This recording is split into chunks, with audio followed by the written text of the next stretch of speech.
बार फिर से उपस्थित हूं आप सबके सामने विश्लेषण जन्म कुंडली का इस कार्यक्रम के अंतर्गत। कल जो मैंने कुंडली आप लोगों को दिखाई थी उसी कुंडली के दूसरे हिस्से के साथ उपस्थित हूं। आज नवमांश और दशमांश कुंडली का एक साथ अध्ययन करेंगे। बिजली नहीं है तो चेहरे पे पसीना भी आए, कोई बात नहीं। आइए निकट से सबसे पहले समझते हैं कि इनकी कुंडली में इन्होंने जो सवाल पूछे हैं, जैसे कि मेरा वीज़ा कब लग जाएगा ऑस्ट्रेलिया का। ये नेपाल के हैं और ऑस्ट्रेलिया में रहते हैं, मैंने कल भी बताई थी बात। ये चैप्टर दूसरा है। आप ये जो कार्यक्रम देख रहे हैं ये 2 चैप्टर में बना है। फिर से बता दूं, ये दूसरा हिस्सा है। इसका पिछला हिस्सा मैंने कल के शाम वाले कार्यक्रम में बना रखा है। पार्ट 1 उस पर लिखा होगा, ये पार्ट 2 है। लग्नेश दशम भाव में, बहुत बढ़िया। वहां पे वो चंद्रमा जो है वो नीच के हो जा रहे हैं। इसका मतलब ये होता है, बिजली आ गई।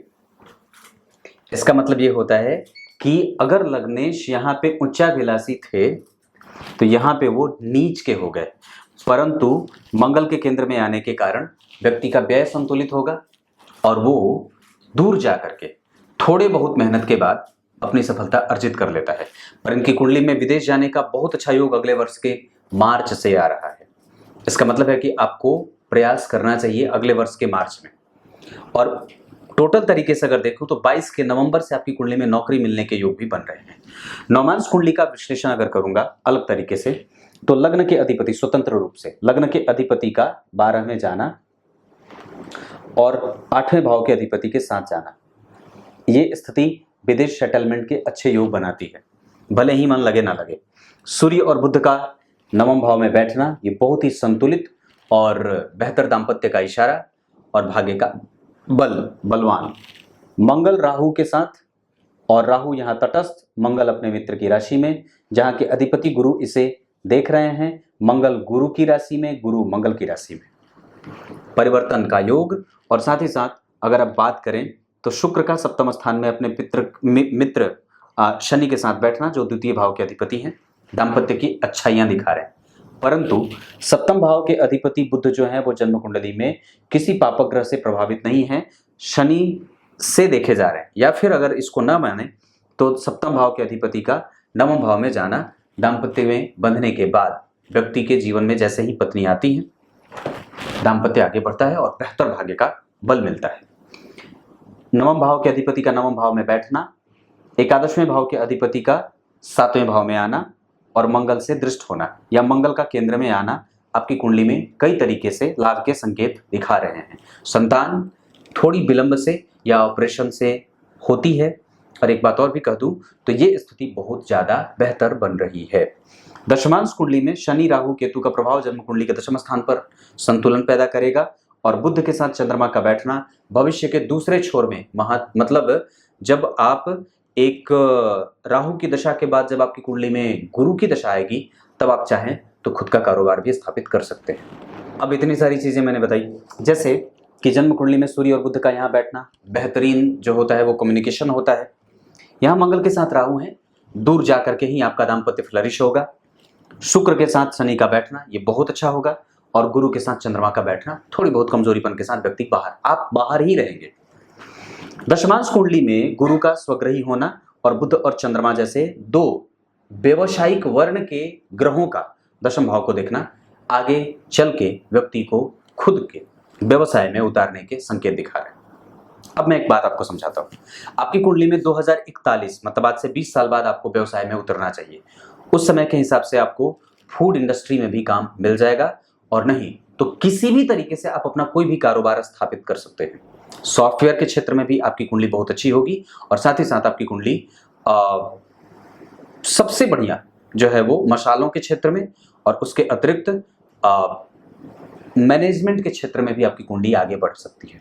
ये 2 क्षेत्र और जो खाद्य पदार्थ होते हैं उससे संबंधित क्षेत्रों में, यानी कि ये कुंडली यहाँ के लिए बहुत अच्छी बन रही है। यहाँ के लिए बुध का यहाँ के अधिपति का होकर के जन्म कुंडली में सूर्य के साथ बैठना ये बहुत अच्छी बात होगी, और यहाँ पे बुध का चंद्रमा के साथ बैठना, ये चीजें संतुलित हो रही है। अब मैं आपको आपके दाम्पत्य के बारे में और भी थोड़ी सी गहराई से बता दूं तो सप्तम भाव में शुक्र का बैठना जो कि छठे भाव के अधिपति हैं, शनि के साथ बैठे जो कि पंचम भाव के द्वितीय भाव के अधिपति हैं, यानी कि छठवें भाव के अधिपति शुक्र और द्वितीय भाव के अधिपति शनि, ये दोनों अपने भाव से पंचमस्थ मित्र के साथ एक साथ बैठना पंचम भाव को नहीं सप्तम भाव को मजबूती देंगे। क्योंकि आपको ये बात हमेशा याद रखने की आवश्यकता है कि आपकी कुंडली में वो दो ग्रह जो एक साथ बैठे हैं वो दरअसल कौन कौन से भाव के अधिपति हैं। ऐसी स्थिति में व्यक्ति कई बार पत्नी के कहने पे धन में ऋण से उसका संबंध भी बन जाता है। मतलब पत्नी के कहने पे आपको ऋण किसी को नहीं देना चाहिए, या कई बार अपनी पत्नी के हाथ से कभी किसी को कुछ भी दिलवाना नहीं चाहिए। ऐसी अवस्था में कई बार वो धन वापस लौट के नहीं आता है और उनके स्वास्थ्य का विशेष तौर ध्यान रखना होगा।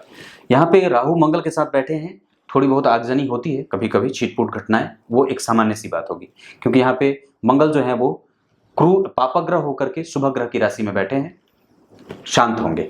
और वहां शुक्र जो है वो लग्न को देख रहे हैं, गुरु की दृष्टि या फिर गुरु का प्रभाव अगर जन्म कुंडली में मंगल पे है, पंचम भाव पे या पंचमेश के अधिपति पे है, या चतुर्थ भाव पे या चतुर्थ भाव के अधिपति पे है, तो निसंदेह दाम्पत्य अच्छा रहेगा।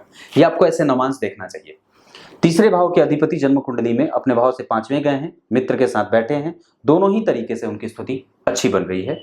दशमांश कुंडली के लिए लग्न के अधिपति का चतुर्थ में आना और लाभेश के साथ बैठना, ये अनुकूल वातावरण का तैयार करना होगा। और शनि और केतु का एक साथ आना और ऊपर से गुरु से केंद्र में होना, बुध और चंद्रमा और गुरु, ये तीन शुभ ग्रह का दशम स्थान दशमांश कुंडली में केंद्र में आना एक अनुकूल करियर का संकेत दे रहे हैं। आप भले ही चिंता अभी कर रहे हो क्योंकि आपकी कुंडली में अभी मंगल है, हालांकि 23 के 10वें महीने में वो खत्म हो जाएंगे, फिर आपकी कुंडली में राहु एक्टिव हो जाएंगे।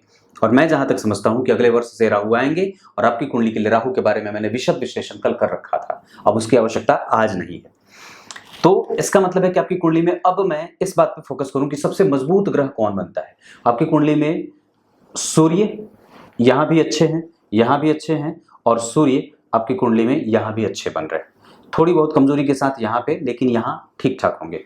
मतलब लग्न कुंडली के लिए सूर्य ठीक थे, नवमांश कुंडली के लिए सूर्य ठीक है, दशमांश कुंडली के लिए वो थोड़े कमजोर होंगे और वो यश कीर्ति मान सम्मान पद प्रतिष्ठा और रिकॉग्निशन जो है वो थोड़े विलंब से देते देखे जा रहे हैं। और कई बार वो आपसे ये कहते हैं कि आप जल्दी से ही अपना काम शुरू करिए, पर उसका वास्तविक जो अर्थ है वो ये कहने का है कि राहु की दशा में आपको अनुभव प्राप्त करना चाहिए, कई जगह पे अपने शरीर को तपाना चाहिए, अनुभव प्राप्त करना चाहिए, उसके बाद अपने काम में उतरना चाहिए, क्योंकि राहु की दशा आपसे मेहनत कर पाएगी। बुध आपकी कुंडली में सबसे ज्यादा कमजोर ग्रह के रूप में देखे जा रहे हैं, इस वजह से गणेश जी के मंत्रों का जप आवश्यक है, सिद्ध कुंजिका स्तोत्र का पाठ करना चाहिए। बिजली चली गई। उसके अतिरिक्त आपकी कुंडली में सूर्य और बुध का प्रभाव लग्न और नवांश दोनों ही कुंडलियों में वर्गोत्तम, इस कारण से आपकी बुद्धिमत्ता और आपका धर्म हमेशा ही आपके साथ खड़ा रहेगा। अब इसके अतिरिक्त मैं आपको आपकी कुंडली में बाकी की चीजें अगर बता दूं तो इस कुंडली में संतान का सुख 100% है और डेफिनेटली व्यक्ति संतति का मालिक भी होगा। इसके बाद आपकी कुंडली में मैं वाहन वगैरह का अगर सुख बता दूं तो आपकी कुंडली में उसके भी बड़े अच्छे योग बने हैं और डेफिनेटली मंगल की दशा या राहु की दशा में मंगल आए या कभी भी आपकी कुंडली में जब गुरु की दशा में आ जाए या राहु में गुरु आ जाए, राहु में शुक्र आ जाए, तो आपको आपकी कुंडली के हिसाब से भवन और वाहन दोनों का सुख वो देकर के जाएंगे। क्लियर है? संतति का प्रयास जब कभी भी करना होगा, मंगल का अंतर और गुरु का अंतर आपको देख लेना चाहिए। इसके अतिरिक्त आपको अपनी कुंडली में जब कभी भी गुरु की दशा चले, आरंभ में ही गुरु की दशा जब आए, जैसे ही गुरु की दशा आरंभ हो, आपको अपनी सुरक्षा बढ़ा देनी चाहिए और जैसे जैसे गुरु की दशा आप पार करेंगे वैसे वैसे उनकी स्थितियां सहूलियत में बदलती जाएंगी। जैसे ही शनि की दशा आरंभ होती है, आपको अपने डेली बेसिस के इनकम को अप्रोच करना होगा, आगे बढ़ाना होगा और किसी भी तरीके से उस टाइम पे आप जो काम कर रहे हैं उसको छोड़ना नहीं चाहिए।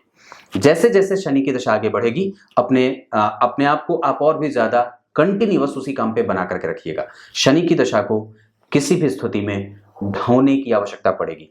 बुध की दशा में आप गलत निर्णय ले सकते हैं, अपनी वाणी से आप प्रभावित होकर के किसी को भी गलत बोल सकते हैं और कभी कभी अलग तरीके का आप में आलस्य भी देखने को मिल सकता है। हालांकि उस दौरान आपके अंदर भक्ति भाव का प्रभाव भी देखने को मिलेगा क्योंकि धर्म भाव में वो बैठे हैं।